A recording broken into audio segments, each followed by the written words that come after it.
Hello, this is a demonstration of new enhancements to file management for IsaGraf controllers. The ScadaPack 300 series offers data logging to an external USB memory stick. Up until now, retrieval of data logs requires a visit to site. Commonly referred to as walk-up SCADA or drive-by SCADA, this typically involves driving to site, retrieving or replacing the USB stick, and driving off. The data logs are later processed or archived back at the office. Now, remote access to the USB data is possible, eliminating time-consuming and sometimes costly visits to site. How is this done? Well, the quick answer is by providing an FTP server in the controller. Up to now, data log files could be saved to a USB memory stick as a data backup in case of communications failure. While important as a data archive for accountability, data log files could only be retrieved by traveling to site and removing or replacing the USB stick. Now you can do this remotely. And up to now, data log files could optionally be saved to the controller's internal memory, up to 7 megabytes. While important as a local archive, data log files could only be retrieved by traveling again to site and inserting a USB stick. Files are then auto-copied to the stick. Now you can do this remotely. And for 4203 gas flow computers, they can use the data log to file function with their internal drive now that file retrieval is possible. With an FTP server in the controller, an FTP client may be used to remotely copy files between the PC and the ScadaPack. Windows Explorer is an example of an FTP client, as is FileZilla, a free FTP client.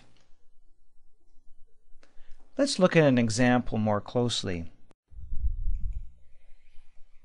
An FTP connection will require a LAN or Ethernet radio link to the controller. So the controller's FTP settings will need to be set first. This is done in IsaGraf from the controller IP dialog shown here.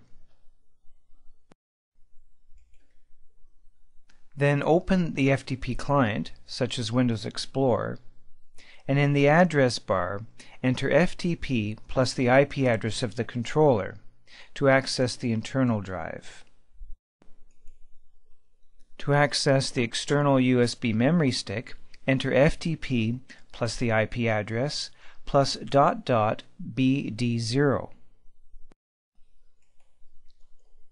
Exchanging files is done simply by copying between the PC and the controller. For data log files, copy files first to the PC, then use ScadaLog Data Converter to convert to CSV format. This is Windows Explorer. In the address bar, I'll enter FTP plus the IP address of my controller. I'm prompted to log on, and here's the internal drive of my controller. Logs are saved in this folder, and if I want to look at my external USB drive, I enter the IP address of the controller, .bd0.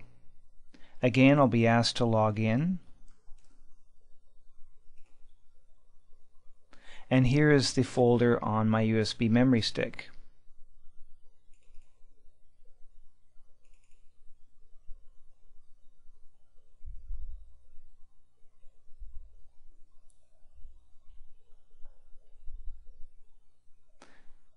And here are the data logs.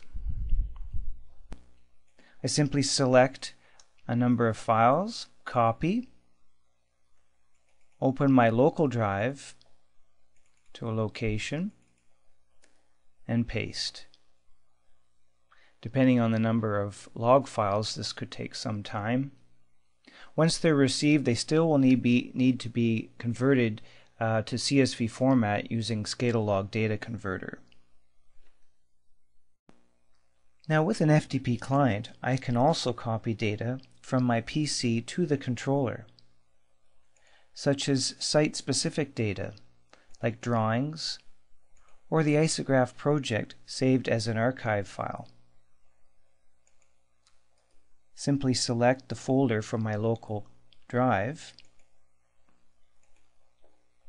and log in to the ScadaPack's internal drive and paste the data. Now when a field tech goes to site, information important to that visit and to that controller can be retrieved simply by opening an FTP link and retrieving the project or drawings or special instructions. So with an FTP client, other applications are to save the IsaGraf project on the controller. Saving an archive of the project can be done on the internal drive or the attached USB stick. And instead of embedding source code in the project, the archive includes compiled code. This means that the IsaGraf technician license can upload and debug the project without having to compile it on his PC. And saving site information on the controller, such as maintenance log file, drawings, or special instructions to field personnel. Referring to these files simply by copying from the ScadaPack to the PC when connected locally or remotely. And for 4203 gas flow computers, both these applications are now possible, now that logs and data can be retrieved via FTP. Looking at some guidelines, keep in mind that it does take time to transfer files over slow communication links. For example, for slow-speed radios, file transfer should only be done if temporary interruption to standard polling can be tolerated. Otherwise, file transfer should be done locally with laptop directly connected to the controller. And leave at least 2 megabytes of free space on the internal controller memory. File transfer rates for writing to the controller will slow significantly if the controller's internal memory is allowed to reach less than 2 megabytes of free space.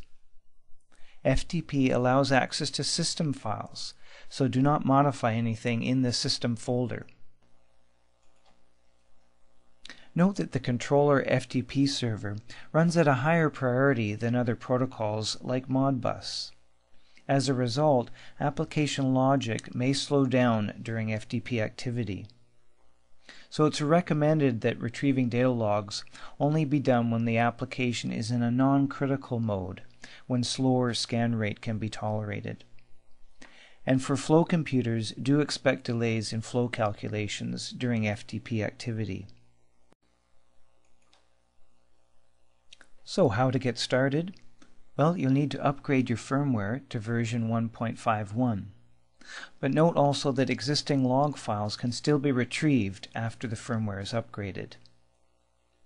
And you'll need IsaGraf 2.52.1. This is to set the FTP settings on the controller.